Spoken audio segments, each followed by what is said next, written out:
Hello, world, and welcome to another no brainer. We got a fantastic show for you this evening.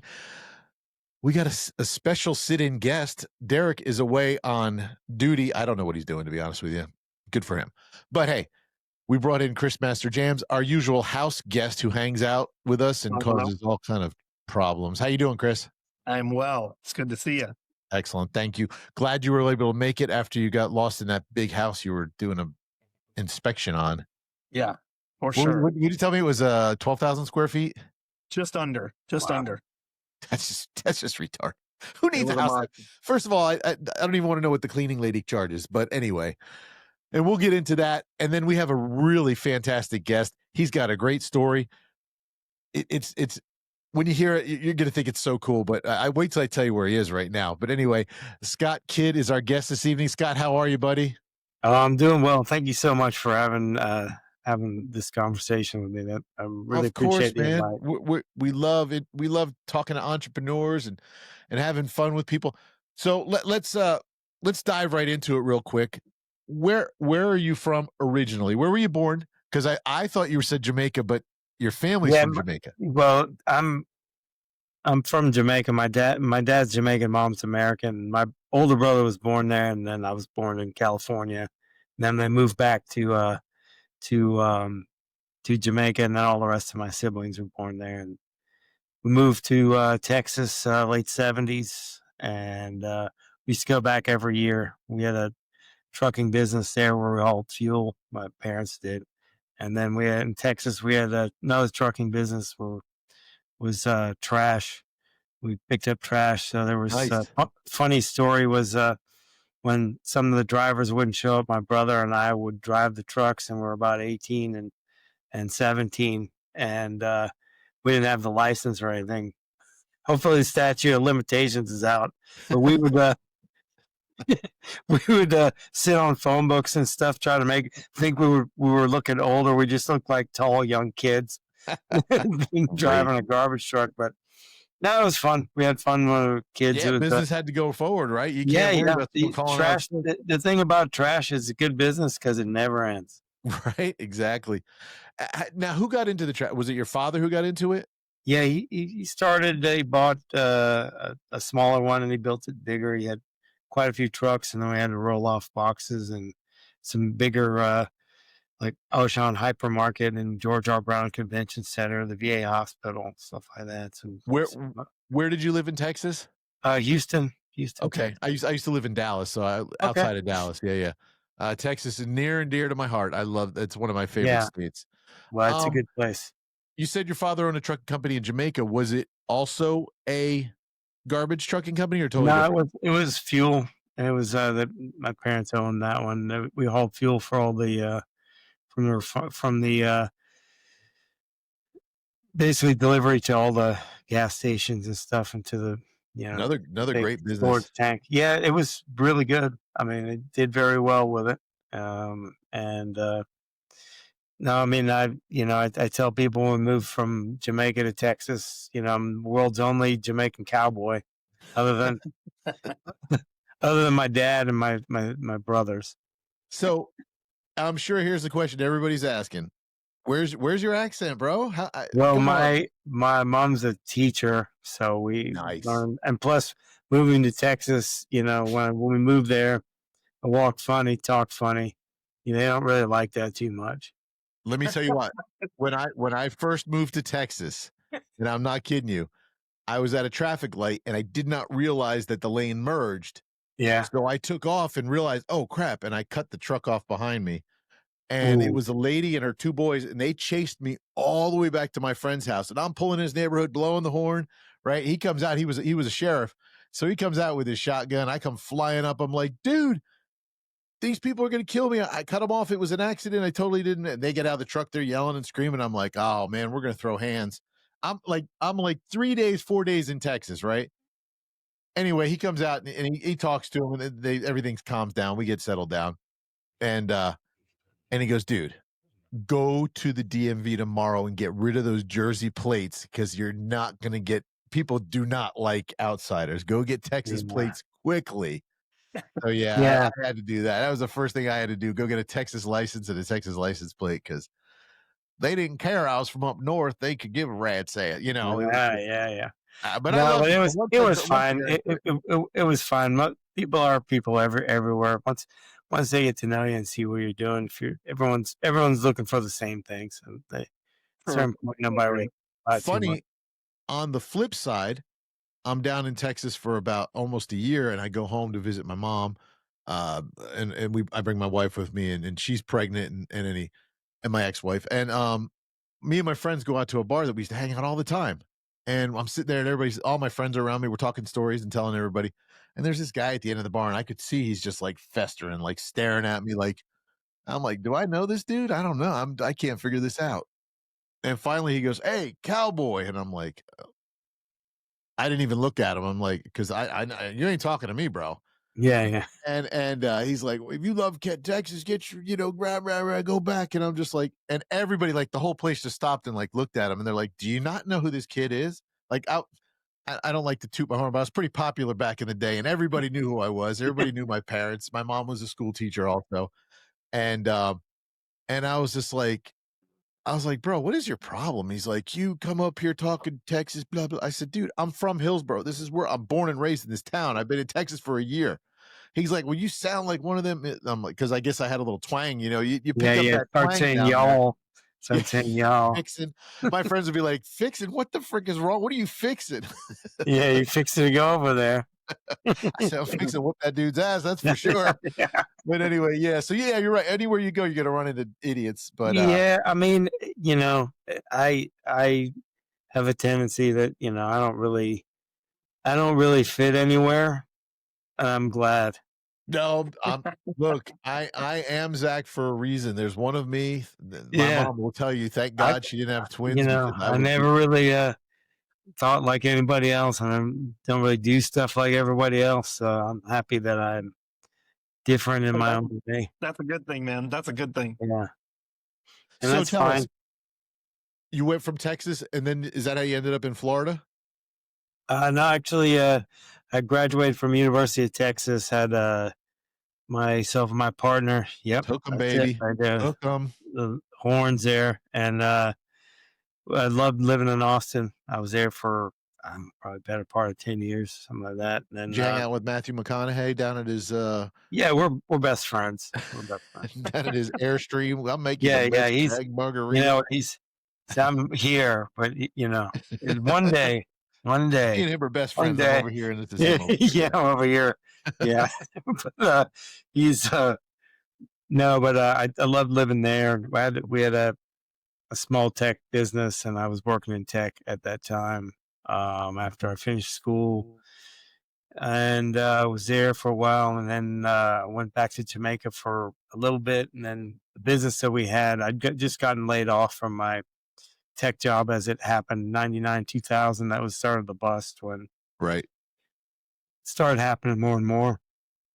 And then my partner called, and we had some credit card fraud and some merchant account fraud. They froze all our accounts and everything. We ended up being negative for tens of thousands of dollars. Oof. They shut down the business. They overdraft our accounts, and it was not a fun situation. But I said, well, went back there and we cleared up some things, and then I went back to Jamaica. And I was going to start some other thing on a down there, but that did not work out either. And then so it's kind of just there. My friend had a bar, and he gave me a car to drive, and I start up the car and coast down the hill to get to his bar. 'Cause I knew if I got there, I'd make enough money to get back up the hill, and wasn't technically paying rent where I was living. It's kind of just squatting there, living there, and then so things were going well. And, Sounds like it, yeah. well, actually, it was probably one of the best times of my life because I didn't, I'd lost it all. I didn't really know anybody. I wasn't really going to be able to cover any of those debts or anything. So, but I had no responsibilities. I had no kids. I had no nothing. But then, so I had a great time. Met a lot of great people. Then my friend said, "Hey, a friend of mine asked if you wanted to go to Fort Lauderdale and work on a boat for the Fort Lauderdale Boat Show. And I said, well, yeah, I'll talk to him, but I've never worked on a boat before. And then he said, I talked to him and I said, well, hey, is it okay if I've never worked on a boat before? And he goes, no, that's fine. Just get here. So I borrowed the money for the ticket, and my friend gave me some money in my pocket, to some cash in my pocket, and flew to Fort Lauderdale. And I think I landed with about $20 in my pocket. Didn't really know anybody there, and never looked back. I intended on going back to Jamaica and starting this other business, but I didn't really know that working on yachts could actually be a career. And I never, like I said, never looked back. That was 25 years ago, and I still work on the yachts. Still, So what do you do on a yacht? I'm a captain. Okay, so you never were like a mechanic or anything. You went straight to being a captain. No, I did like I was a mate deckhand first, and Okay. I was always, since we had the trucking business and stuff. When I was a kid, we had to fix everything ourselves, so we did everything engineering wise. So I always did a lot of that stuff. And there was a time where I thought about becoming an engineer, but I had more time as on deck, so I took the captain's route. But I've always been I was, when I was younger, pretty hands-on. I'm not as much anymore, but I still know my way around.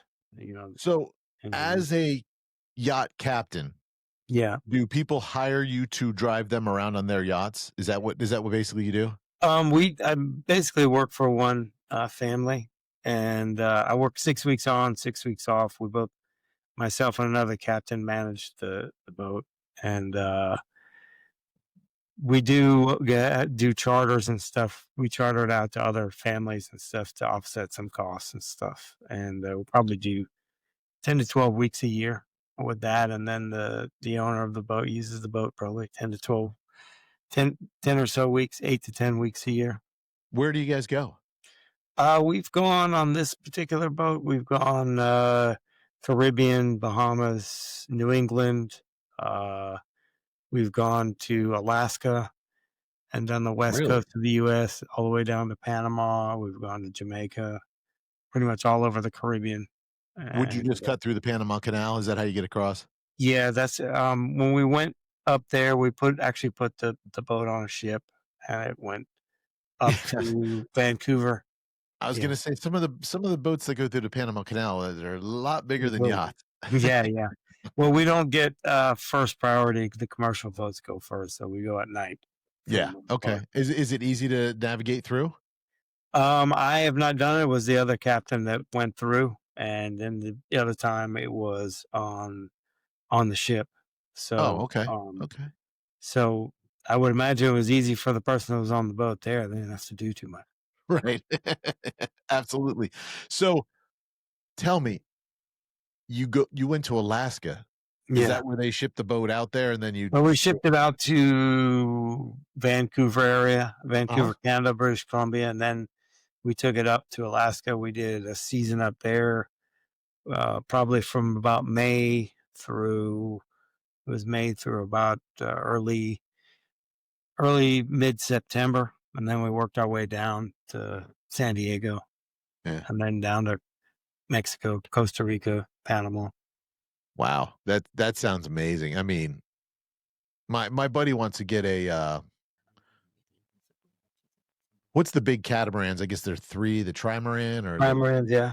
Yeah, because he wants to just go across the Atlantic. I mean, he just wants to travel everywhere on Yeah. it. I'm like, well, good luck, have fun. Yeah. Those are pretty nice. There's some pretty nice catamarans for sure. Yeah, I think he said the big one's like 45 or 54 feet or something. Yeah, and those are the ones about that you can kind of manage it with yourself and another person, like a couple. So it's Right, and not real crowded. You don't really need a bunch of crew or anything like that. So right, how big is the yacht you're it's captaining? 50 meters. It's 164 feet. That's a big boy then. Well, it's relative. The really big ones are 600 feet plus. 600-foot yacht. Yeah. I think 600 feet's like a Carnival cruise ship. I mean, good Lord, that's a big boat. boat. They're ships. I would call it a ship at that point, because I think it might be one of the maybe the Saudi royal family or something like that. I don't really know, but it's 600 or something. They're almost 200 meters or something like that. So That's quite that's big. amazing.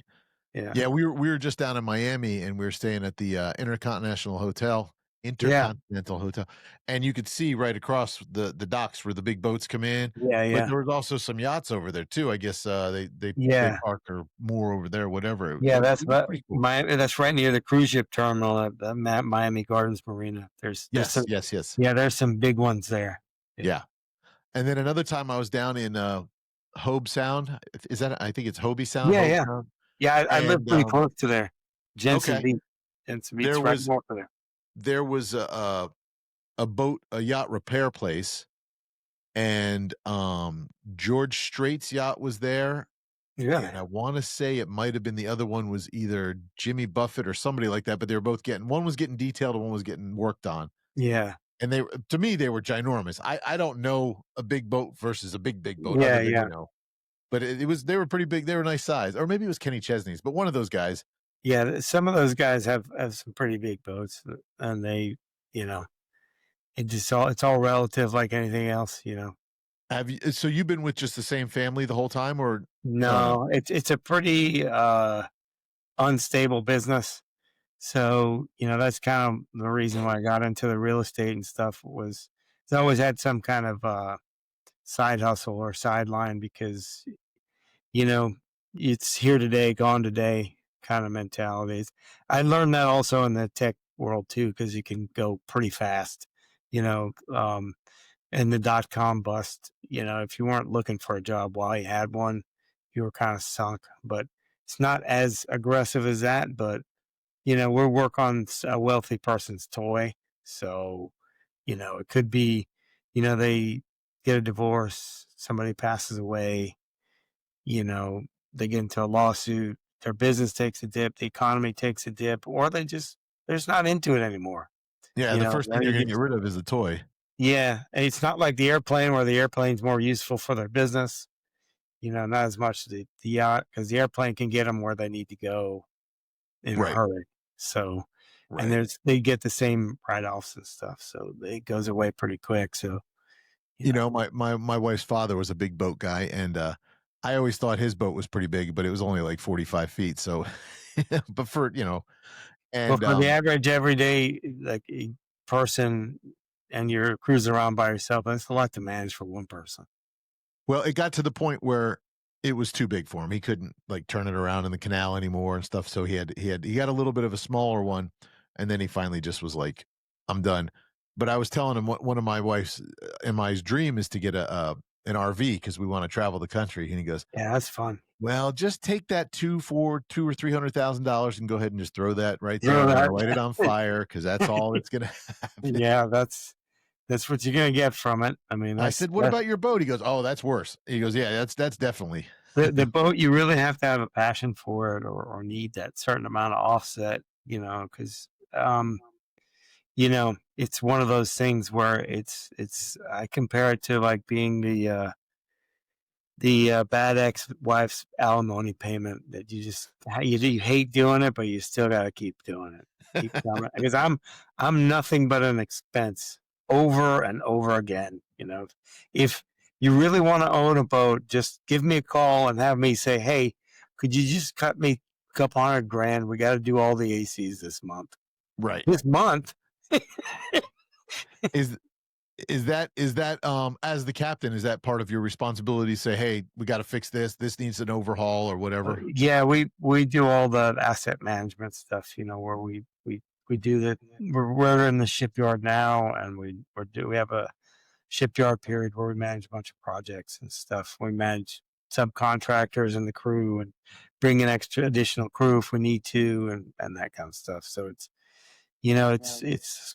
kind of more like the business manager for the owner of the yacht. In And a do in you a have to losing do in a losing business. right, and do you have to do, like, the P&L and everything? Like, I know I've gotta buy this amount of gas for this trip, and this is how much it's gonna cost or whatever, and Yeah, and we have a budget, but it's all based on, if the owner or the charter clients want something, You just get it for them. You know, it's not like if that's something they want. If they want the Magnum champagne and the whatever, you know, the Rothschild wine or whatever, and it costs 20 grand or 50, whatever, you get it. You know, Is are most ships that size diesel? yeah, but for the most part, some of the newer ones are now diesel electric, where they have generators powering battery banks and or electric motors. Like a lot of the big cruise ships are diesel electric, big Really? drives. Yeah. So they have like solar panels or something that's No, it's generators driving generator. with Okay. batteries for some kind of storage, or just generators driving the electric motors. As a captain, can you drive one of those cruise ships? Is your license for that? No, no, my license. Okay. I don't have an unlimited license, but I have probably a step below. Okay. So how big of a ship can you drive?